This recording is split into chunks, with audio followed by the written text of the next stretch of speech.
ଲଗାଣ ବର୍ଷାରେ ବେହାଲ ଓଡ଼ିଶା। ଗାଁଠୁ ସହର ସବୁଠି ଲଗାଣ ବର୍ଷାରେ ଢେଉ ଖେଳୁଛି ବର୍ଷା ପାଣି। କେଉଁଠି ରାସ୍ତା ଉପରେ ଆଣ୍ଠିଏ ପାଣି ତ ପୁଣି କେଉଁଠି ଦାଣ୍ଡ ପଟେ ପଶି ପାଣି ବାରିପଟେ ବାହାରିଲାଣି।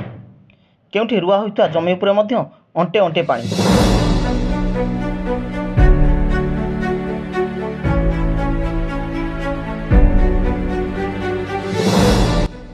ଏ ଦୃଶ୍ୟଟି ରାଜଧାନୀ ଭୁବନେଶ୍ୱର ଲକ୍ଷ୍ମୀସାଗର ଦୃଶ୍ୟ। ଦେଖନ୍ତୁ କିଭଳି ଭାବେ ରାସ୍ତା ଉପରେ ଆଣ୍ଠିଏ ଆଣ୍ଠିଏ ପାଣି, ଚକା ବୁଡ଼ି ଯାଉଛି, ତଥାପି ଲୋକ ତା ମଧ୍ୟରେ ଗାଡ଼ି ଚଲାଉଛନ୍ତି। ପାଣିର ସୁବିଧା ଯିବା ଆସିବା ପାଇଁ ନଥିବାରୁ ଏଭଳି ଅବସ୍ଥା ଦେଖିବାକୁ ମିଳିଛି ରାଜଧାନୀବାସୀଙ୍କୁ।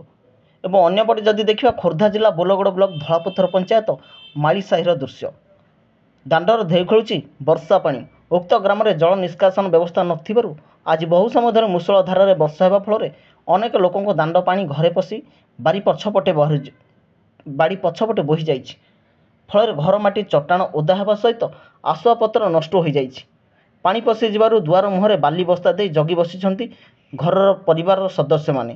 ଏଥିରେ ଦାଶରଥୀ ମହାପାତ୍ର, ତ୍ରିନାଥ ମହାପାତ୍ର, ମୋହନ ମହାପାତ୍ର, ଗୋପାଳ ଚନ୍ଦ୍ର ସାହୁ, ବିଶ୍ୱନାଥ ମହାପାତ୍ର, ଲକ୍ଷ୍ମୀଧର ମହାପାତ୍ର, ଦଣ୍ଡପାଣି ମହାପାତ୍ର, ବିରଞ୍ଜି ଗାଁର ଅନେକାଂଶ ଲୋକଙ୍କ ଘରେ ଏଭଳି ଅବସ୍ଥା ଆଜି ଦେଖିବାକୁ ମିଳିଛି।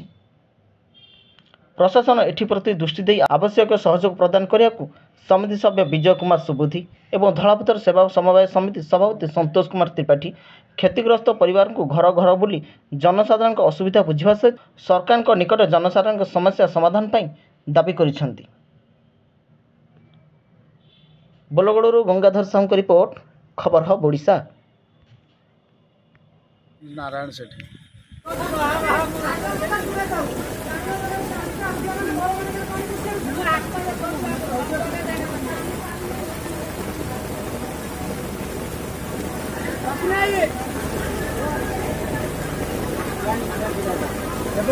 चलो चलो गली पड़ियो ए सीधा चलो ए गोड़ सीधा चलो यार हे पड़ जा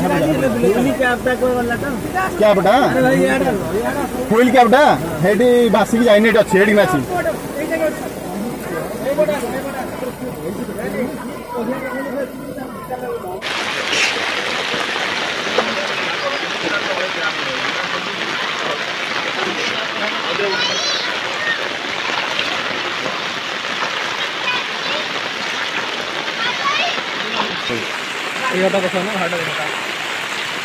मोर देख आटा देख